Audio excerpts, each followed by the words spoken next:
Hello, this is Sart Rowe doing a copyright basics law for all. I am a local lawyer here in the Washington area, and I've been doing copyright for about 12 years now. I started doing it before I ever went to law school. I started a organization around intellectual property and human rights. Then got a bunch of meetings with foreign dignitaries and judges, and ended up going to law school specifically to learn about intellectual property. I was a little bit sad earlier this month because I was going to do a presentation at the King County Bar Association on copyright, and I wrote the whole thing out, but I ended up in a trial. So I decided to turn that into a presentation here for you on YouTube. I'm a former chair of Washington Lawyers for the Arts, and I've worked on a lot of different legal and access to justice issues over the last few years, but most recently I've formed a nonprofit law firm called Law for All, and every time that we do a case, we're going to create a video that talks about one aspect of that case so that you can participate in and learn about the law as the clients that we help do.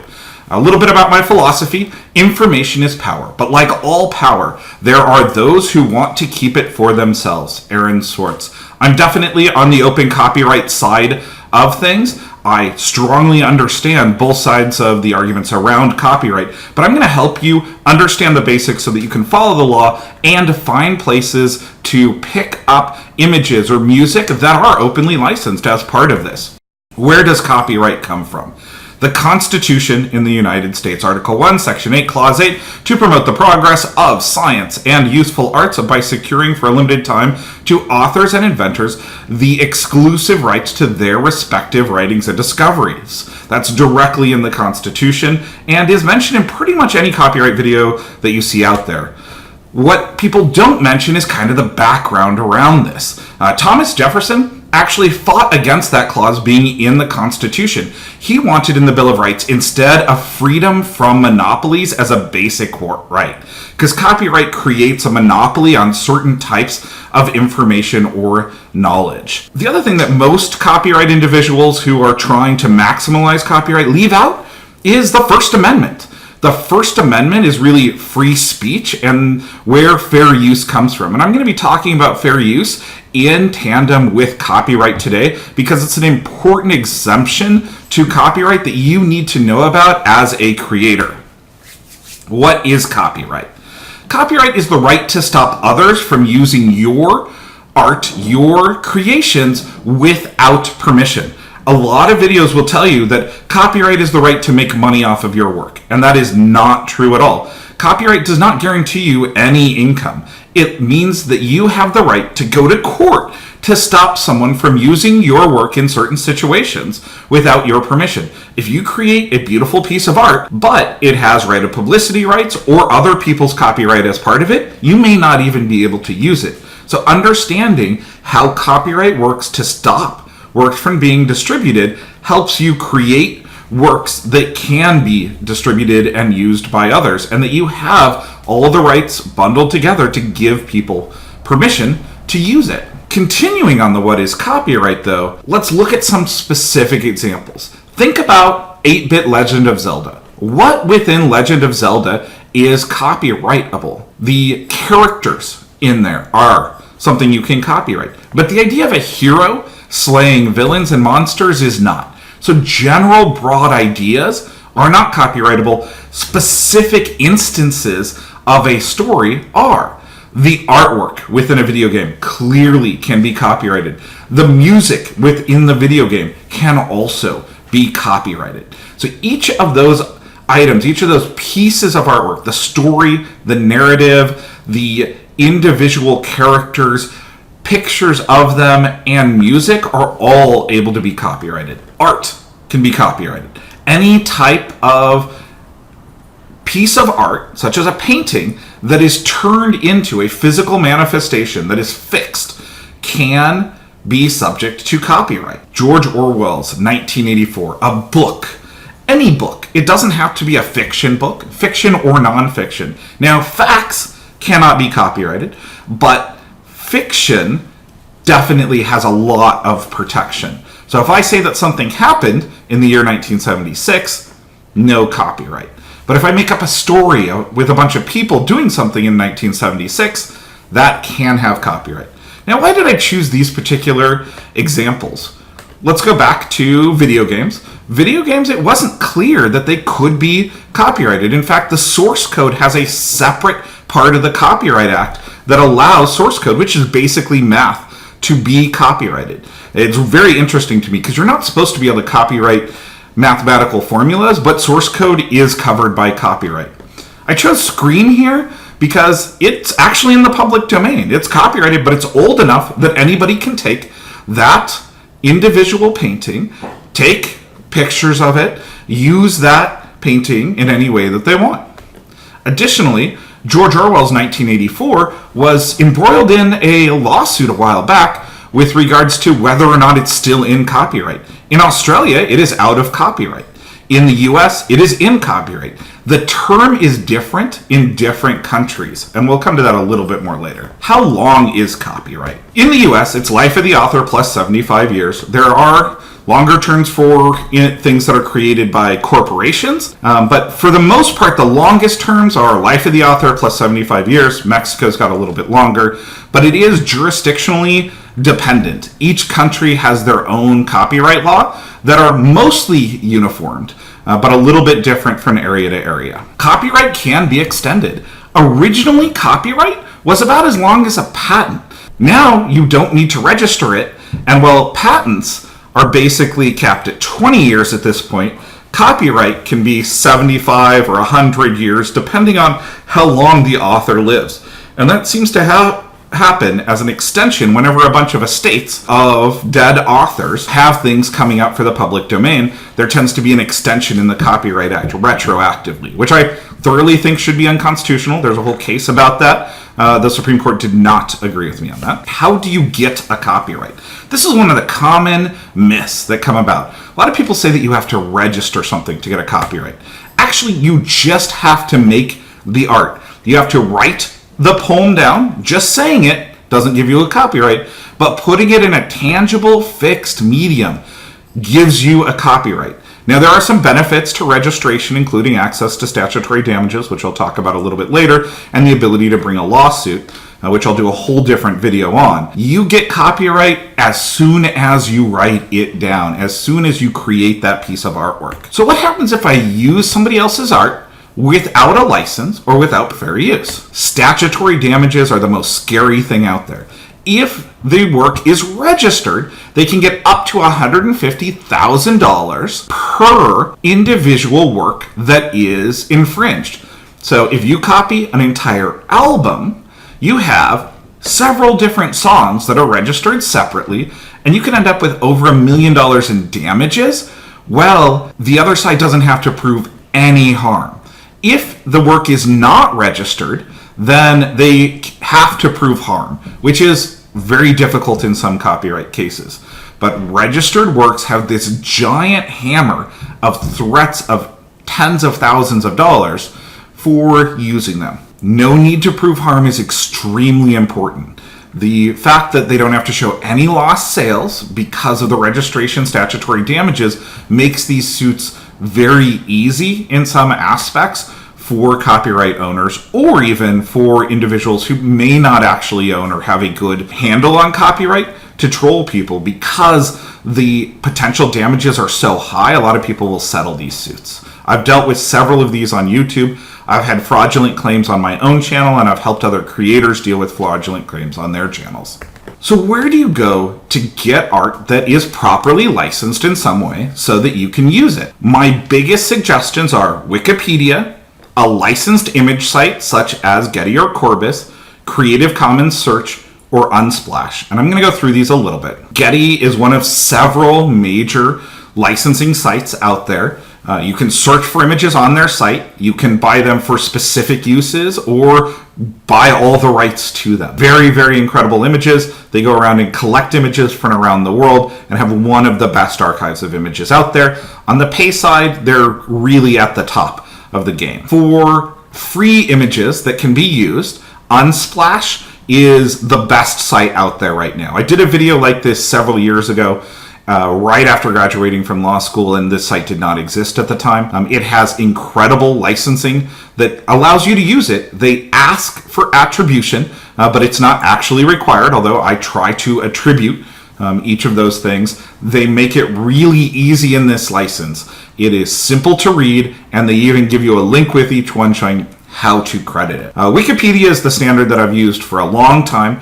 Any image that you click on Wikipedia will take you to a licensing page that has more information. So for example, this picture of Amir is under CC0, which is a public domain dedication. I'll get into public domain a little bit later, but it means that there is no copyright. It does give you where they got it. So it has that trail if you want to try to audit it yourself. And in some cases, especially if you're doing high-end commercial stuff, if you're going to use openly licensed stuff, it is worth auditing that trail. I have seen things that have been mislicensed before. Creative Commons has an incredible search. Their search for images is very good, covers many different archives. They also have searches that will work around music also. Most of the major search engines have the ability to search for things that are under a Creative Commons. I'll do another video later on Google's Creative Commons search that is inherent in their image search. It's very, very good. So what is Creative Commons? Creative Commons is a free open copyright license. I used to work at Creative Commons in San Francisco as a legal intern, and it is available to anyone for free, and it says that some rights are reserved as long as you follow certain rules. The most common Creative Commons license that I use is the BY. CC BY, this video is under it. It says you can do whatever you want with the video as long as you give me credit.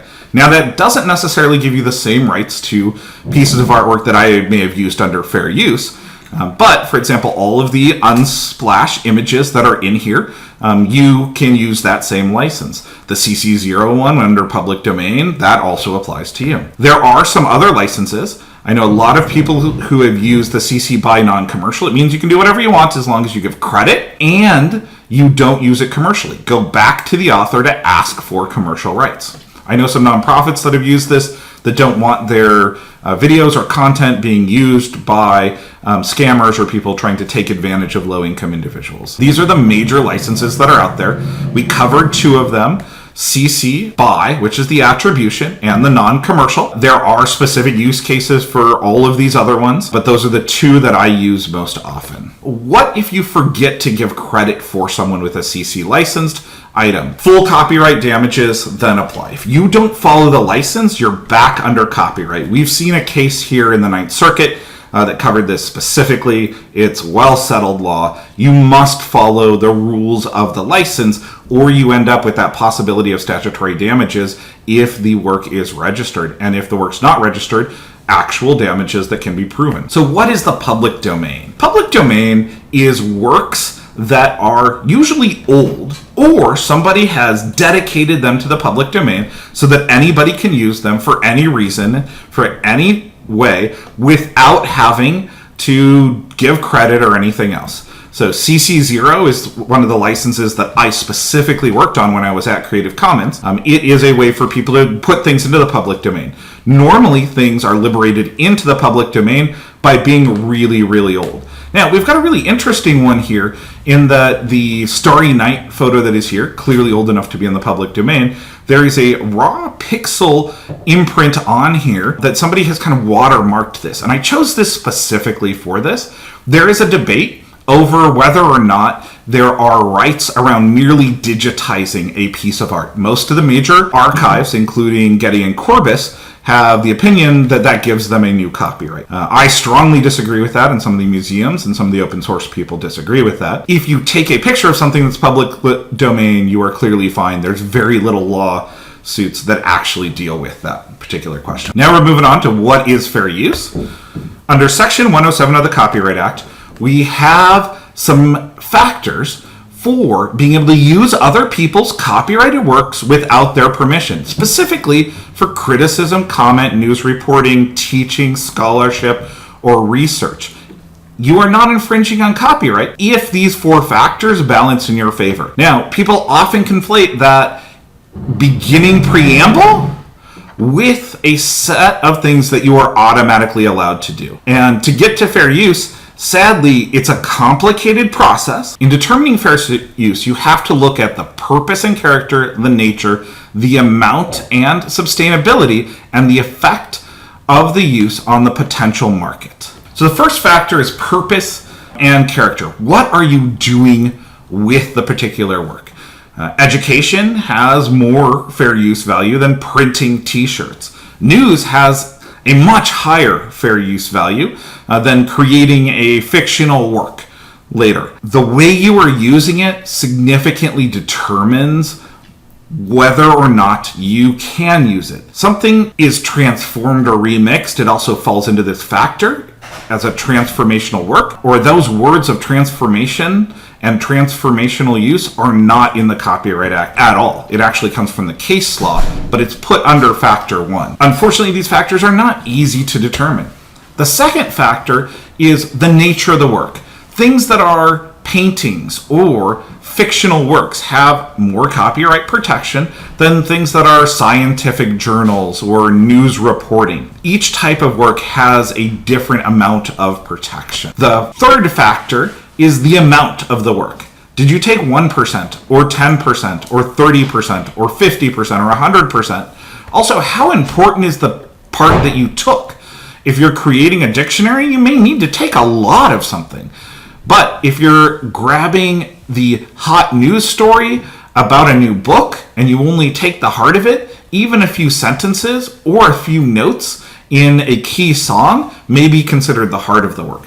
I wish there was an easy determining way to say how much is enough. Only take as much as you need for the particular purpose. If you're making fun of something, don't give a 2-second commentary and then play the entire movie in the background.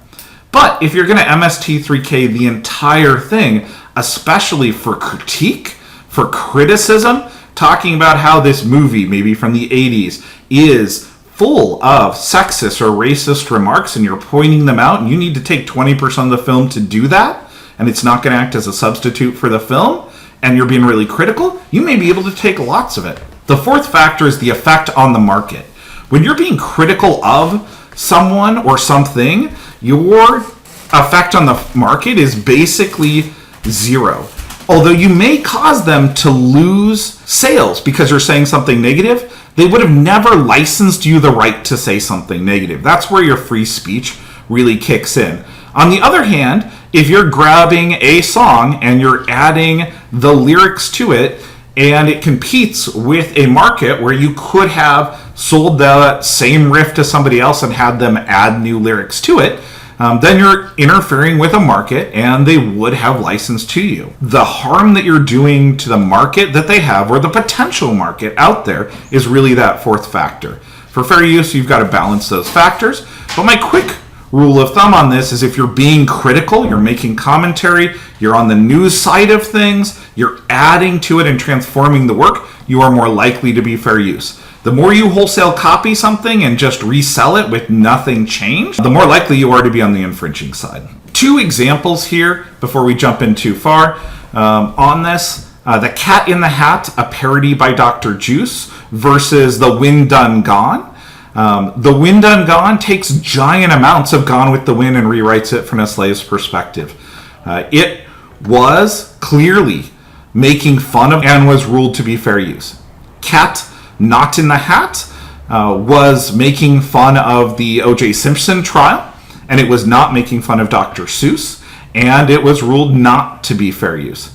So this is the difference, is when you're using a piece of artwork to make fun of something else, or you're using a piece of artwork to make fun of itself. Additionally, when somebody says something stupid or critical, and you want to use that to point out that they said something stupid or critical, you've got a really good opportunity to do this. This is a case that was dismissed. This is Michael Savage versus the Council on American Islamic Relations. CAIR took a clip from his radio broadcast and used it in their fundraising and outreach, saying that they were here to fight hatred and the type of messages that he has.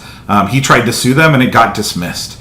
So taking something in a situation where they never would have given you permission and saying something critical, this is kind of the classic case of that. Last tip here for people who are going to be creating content online. Whenever you create a piece of content and you embed other people's copyrighted works, create a log for each of those pieces of content. This is an assets sheet. This is used in films all the time.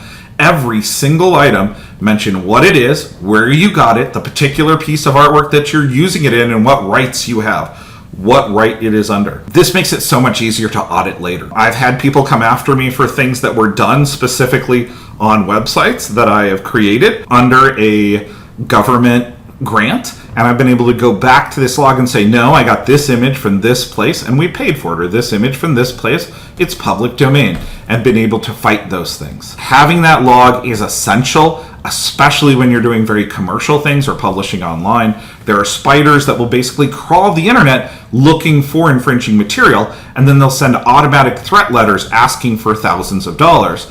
And if you've got this log to prove where things came from, you can shut down those lawsuits really, really quickly. What questions do you have about copyright? Please leave them in the comments, and I would love to make some more videos or answer those directly. For more information on copyright, I strongly recommend Tales from the Public Domain, Bound by Law. It was produced by Duke's Center for the Study of the Public Domain, and it is a beautiful comic. They're actually in their second edition now, and it is free to download online, or you can buy physical copies of it. A beautiful, beautiful book. Thanks. This has been Sart Rowe with Law for All. If you'd like to see more videos on copyright or any other legal topic, please leave your suggestions in the comments, and we will consider making some awesome videos here in the future. Thanks.